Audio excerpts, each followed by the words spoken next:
জুমার নামাজের পর বড় কর্মসূচির ঘোষণা দিলেন হাসনাত। এদিকে চিরকুট লিখে এএসপি পলাশের আত্মহত্যা, মামলা হচ্ছে অপমৃত্যুর। টার্গেট মসজিদ কবরস্থান, গাজায় 1 লাখ টন বিস্ফোরক ফেলেছে ইসরায়েল। জানাবো নিয়ন্ত্রণ রেখায় ফের ভারত পাকিস্তানের গোলাগুলি। এবং সর্বশেষ জানাবো তারুণ্যের সমাবেশ সেমিনার 3 সংগঠনের, বিএনপির টার্গেট তরুণ ভোটার। শুনছিলেন সংবাদ শিরোনাম, এবারে বিস্তারিত। জুমার নামাজের পর বড় কর্মসূচির ঘোষণা দিলেন হাসনাত। সাবেক রাষ্ট্রপতি আব্দুল হামিদের দেশত্যাগের খবরে রাতেই আওয়ামী লীগ নিষিদ্ধের দাবিতে প্রধান উপদেষ্টার বাসভবন যমুনার সামনে অবস্থান কর্মসূচির ডাক দেয় জাতীয় নাগরিক পার্টি। সারা রাত সেখানে অবস্থান নেওয়ার পর আজ বাদ জুমা আরও বড় কর্মসূচির ঘোষণা দিয়েছে দলটি। তার আগে শুক্রবার সকাল 8:30টার দিকে যমুনার সামনে চলমান বিক্ষোভ কর্মসূচি থেকে এই জামায়াতের ডাক দেন হাসনাত আব্দুল্লাহ। পরে যমুনার সামনে সংবাদ সম্মেলন করা হয়। সেখানে হাসনাত বলেন, সার্ক ফোয়ারার সামনে মঞ্চ নির্মাণের কাজ শুরু হয়েছে, সেখানে বাদ জুমা জনসমুদ্র হবে। আজকে তারা বুঝতে পারবেন কারা আওয়ামী লীগ নিষিদ্ধ চায়। পরে ফেসবুক পোস্টেও সেই কর্মসূচির কথা জানান হাসনাত। হাসনাত তার পোস্টে লিখেছেন, বাদ জুমা যমুনার সামনে আওয়ামী লীগ নিষিদ্ধের দাবিতে অবস্থান কর্মসূচি অব্যাহত থাকবে।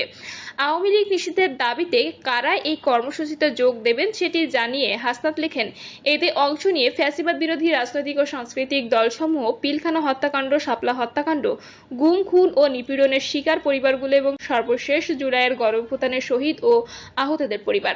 পোস্টের শেষ অংশে হাসনাত লেখেন, গণহত্যাকারী আওয়ামী লীগ নিষিদ্ধ না হওয়া পর্যন্ত লড়াই চলছে এবং চলবে। এর আগে ফেসবুকে দেওয়া এক পোস্টে তিনি জানান, গণহত্যাকারী আওয়ামী লীগ নিষিদ্ধ না হওয়া পর্যন্ত কোনো আশ্বাসের কাজ হবে না, লড়াই চলবে। চিরকুট লিখে এএসপি পলাশের আত্মহত্যা, মামলা হচ্ছে অপমৃত্যুর। চট্টগ্রামের র্যাব 7 কার্যালয়ের সিনিয়র পুলিশ সুপার পলাশ সাহার আত্মহত্যার ঘটনায় পর্যন্ত কোনো মামলা হয়নি। তবে পুলিশ ওই ঘটনায় একটি অপমৃত্যুর মামলা দায়েরের প্রস্তুতি নিচ্ছে বলে জানা গেছে। চান্দগাঁও থানার ওসি আফতাব হোসেন জানিয়েছেন, পারিবারিক অশান্তির জেরে এই পুলিশ কর্মকর্তা নিজের মাথায় পিস্তল ঠেকিয়ে গুলি করে আত্মহত্যা করেছেন, এই বিষয়টি এখন স্পষ্ট। বৃহস্পতিবার পর্যন্ত থানায় অভিযোগ দায়ের করেননি। পরিবারের সদস্যরা ওই কর্মকর্তার লাশ সৎকার নিয়ে ব্যস্ত রয়েছেন। সংশ্লিষ্টরা বলছেন, পড়াশোনা শেষ করে সাফল্যের সর্বোচ্চ চূড়ায় পৌঁছার পরও পারিবারিক কলহের জেরে এমন আত্মহত্যার ঘটনা কাঙ্ক্ষিত নয়। বুধবার দুপুরে র্যাব 7 কার্যালয়ে নিজ কার্যালয়ে মাথায় গুলি করে আত্মহত্যা করেন। লাশের পাশের টেবিল একটি সুইসাইড নোট উদ্ধার করার সহকর্মীরা। পলাশ সাহা 37তম বিসিএস এর পুলিশ ক্যাডারের কর্মকর্তা ছিলেন। তিনি আগে পুলিশের বিশেষ শাখায় ছিলেন। সর্বশেষ র্যাব 7-এ এএসপি হিসেবে কর্মরত ছিলেন। পুলিশে যোগদানের আগে তিনি সাব রেজিস্ট্রার হিসেবে কর্মজীবন শুরু করেন। টার্গেট মসজিদ কবরস্থান, গাজায় 1 লাখ টন বিস্ফোরক লিখেছে ইসরায়েল। 19 মাস আগে গণহত্যা শুরু করার পর থেকে গাজা উপত্যকায় 1 লাখ টন বিস্ফোরক ফেলেছে ইসরায়েল, যার ফলে 62,000-এরও বেশি ফিলিস্তিনি নিহত বা নিখোঁজ হয়েছেন। 12,000-এরও বেশি গণহত্যা সংঘটিত হয়েছে। গাজার সরকারি মিডিয়া অফিস এমন তথ্য জানিয়েছে। গাজার সরকারি মিডিয়া অফিস গাজায় ইসরায়েলের হামলা নিয়ে একটি বিবৃতি দিয়েছে। বিবৃতিতে 2023 সালের 7 অক্টোবর শুরু হওয়া যুদ্ধের মূল পরিসংখ্যান বিস্তৃতভাবে বর্ণনা করা হয়েছে। বিবৃতিতে বলা হয়েছে, ইসরায়েলের বোমাবর্ষণের ফলে 62,000-এরও বেশি ফিলিস্তিনি নিহত বা নিখোঁজ হয়েছেন, যার মধ্যে 10,000-এরও বেশি এখনো ধ্বংসস্তূপের নিচে আটকা পড়ে আছে, যাদের ভাগ্যে কি আছে কেউ জানে না। ইসরায়েল 12,000-এরও বেশি গণহত্যা চালিয়েছে, যার মধ্যে 11,926টি ফিলিস্তিনি পরিবারের সদস্যদের বিরুদ্ধে। এছাড়া 2,200 পরিবার এবং 6,350 জনকে নাগরিক নিবন্ধন থেকে সম্পূর্ণরূপে মুছে ফেলেছে ইসরায়েল। এই অভিযানে কবরস্থানগুলিকেও লক্ষ্য করা হয়েছে, যেখানে ইসরায়েলি বাহিনী গাজার কবর থেকে 2,300টি মৃতদেহ চুরি করে হাসপাতালের ভেতরে 7টি গণকবর স্থাপন করেছিল, যার মধ্যে 529টি এখনো পর্যন্ত উদ্ধার করা হয়েছে। স্বাস্থ্য সংকট সম্পর্কে অফিসটি জোরপূর্বক বাস্তুচ্যুতি এবং গাজার স্বাস্থ্য অবকাঠামো ভেঙে পড়ার কারণে সংক্রামক রোগের 21 লক্ষেরও বেশি ঘটনা রিপোর্ট করেছে, যার মধ্যে হেপাটাইটিসের 71,338টি ঘটনা রয়েছে। ধর্মীয় ও মানবিক অবকাঠামো ধ্বংসের এই ধারা বিস্তৃত হয়েছে। ইসরায়েলি বাহিনী 828টি মসজিদ সম্পূর্ণরূপে এবং 167টি আংশিকভাবে ধ্বংস করেছে। 3টি গির্জাকে লক্ষ্য করে এবং 7টির মধ্যে 19টি কবরস্থান সম্পূর্ণ বা আংশিকভাবে ধ্বংস করেছে। অনাহার নীতির অংশ হিসেবে ইসরায়েল 2 মাস আগে সীমান্ত ক্রসিং সম্পূর্ণরূপে বন্ধ করার পর থেকে 29টি খাদ্য, দাতব্য রান্নাঘর এবং 37টি সাহায্য কেন্দ্র সহ 66টি ত্রাণ সুবিধায় হামলা চালিয়েছে। একই সঙ্গে 37,400টি সাহায্য জ্বালানি ট্রাক সড়ক অবরুদ্ধ করেছে। 7 অক্টোবর 2023 সাল থেকে ইসরায়েলি সেনাবাহিনী গাজায় নৃশংস সামরিক আক্রমণ শুরু করেছে, যার ফলে প্রায় 52,800 মানুষ নিহত হয়েছে, যাদের বেশিরভাগই নারী ও শিশু। গত নভেম্বরে আন্তর্জাতিক অপরাধ আদালত গাজায় যুদ্ধাপরাধ এবং মানবতাবিরোধী অপরাধের জন্য ইসরায়েলের প্রধানমন্ত্রী বেঞ্জামিন নেতানিয়াহু এবং তার প্রাক্তন প্রতিরক্ষা মন্ত্রী ইয়োব গ্যালান্টের বিরুদ্ধে গ্রেপ্তারি পরোয়ানা জারি করেছে।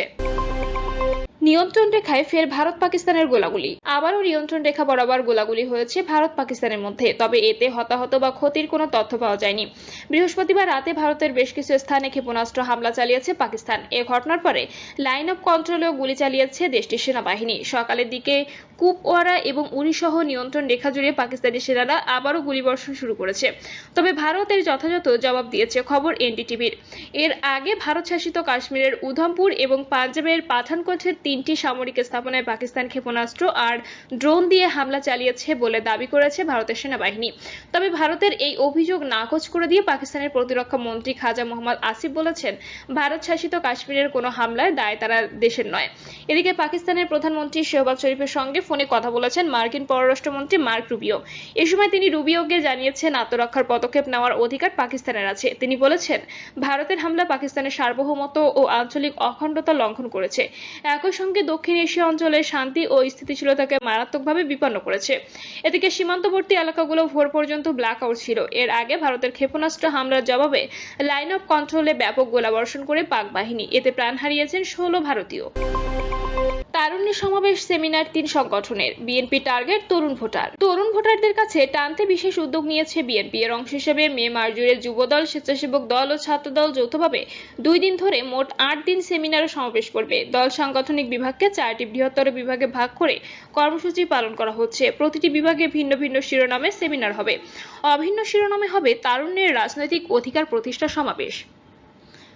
চট্টগ্রাম মহানগরে শুক্রবার প্রথম সেমিনার ও শনিবার প্রথম বিভাগীয় সমাবেশ হবে। কর্মসূচি সফল করতে নেওয়া হয়েছে ব্যাপক প্রস্তুতি। এতে ভোটাধিকার প্রতিষ্ঠা, তরুণদের মানব সম্পদ হিসেবে গড়ে তোলা এবং জাতীয়তাবাদী রাজনীতির সঙ্গে সম্পৃক্ত করা সহ বিভিন্ন বার্তা দেবে 3 সংগঠন। সংশ্লিষ্টদের সঙ্গে কথা বলে জানা গেছে এসব তথ্য। বিএনপির ভারপ্রাপ্ত চেয়ারম্যান তারেক রহমানের নির্দেশনা অনুযায়ী এই কর্মসূচি গ্রহণ করেছে 3 সংগঠন। সংগঠনগুলোর নেতারা বলছেন, জুলাই আগস্টে ছাত্র জনতার অভ্যুত্থানে শেখ হাসিনা সরকারের পতন হয়। এর নেতৃত্বে ছিলেন তরুণেরা। তারাই গণঅভ্যুত্থানের মূল চালিকা শক্তি। শেখ হাসিনার 15.5 বছরের শাসনামলে 3টি প্রহসনের নির্বাচনে তরুণরা ভোটাধিকার প্রয়োগ করতে পারেনি। দেশের তরুণ ভোটার 3,04,07,000। তাদের বয়স 18 থেকে 29 বছর। মোট 12,44,80,000 ভোটারের মধ্যে 24.42% তরুণ। এদের বড় অংশ শিক্ষার্থী। সব মিলিয়ে আগামী ত্রয়োদশ সংসদ নির্বাচনে তরুণ ভোটার হবেন গুরুত্বপূর্ণ ফ্যাক্টর। ভোটের হিসাব নিকাশ তারা পাল্টে দিতে পারেন। কাজে বিএনপি টার্গেটও তরুণ ভোটাররা। এসব কারণে তরুণদের আকৃষ্ট করতে মাসব্যাপী কর্মসূচি নেওয়া হয়েছে। এর আগে 2023 সালের একই সংগঠনের ব্যানারে তারুণ্যের সমাবেশ হয়। ওই সময় আয়োজনের শুরু থেকেই তৎকালীন ক্ষমতাসীন দল ও প্রশাসনের বাধার মুখে পড়ে, কিন্তু এবার আয়োজন হচ্ছে বাধাহীন। বিএনপির একাধিক নীতি নির্ধারক জানান, মেধাবী তরুণরা কর্মসংস্থান না পেয়ে বিদেশে পাড়ি দিচ্ছে আর দেশে ফিরছে না। দেশ হারাচ্ছে তার মেধাবী সন্তানকে, যা উন্নয়নের ক্ষেত্রেও বড় বাধা হয়ে দাঁড়াচ্ছে।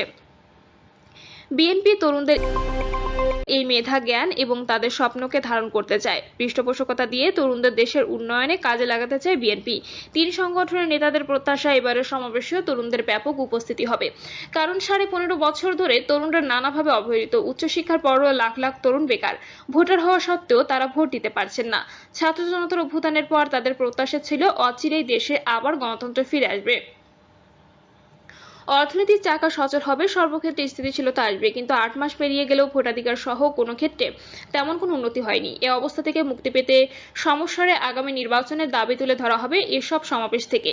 বৃহত্তর চট্টগ্রাম বিভাগ দিয়ে কর্মসূচি শুরু হবে। প্রথম দিন কর্মসংস্থান ও বহুমাত্রিক শিল্পায়ন নিয়ে তারুণ্যের ভাবনা শীর্ষক সেমিনার হবে চট্টগ্রাম ইন্টারন্যাশনাল কনভেনশন সেন্টারে। পরদিন শনিবার চট্টগ্রাম পলো গ্রাউন্ড ময়দানে হবে তারুণ্যের সমাবেশ। দ্বিতীয় কর্মসূচি হবে খুলনায়।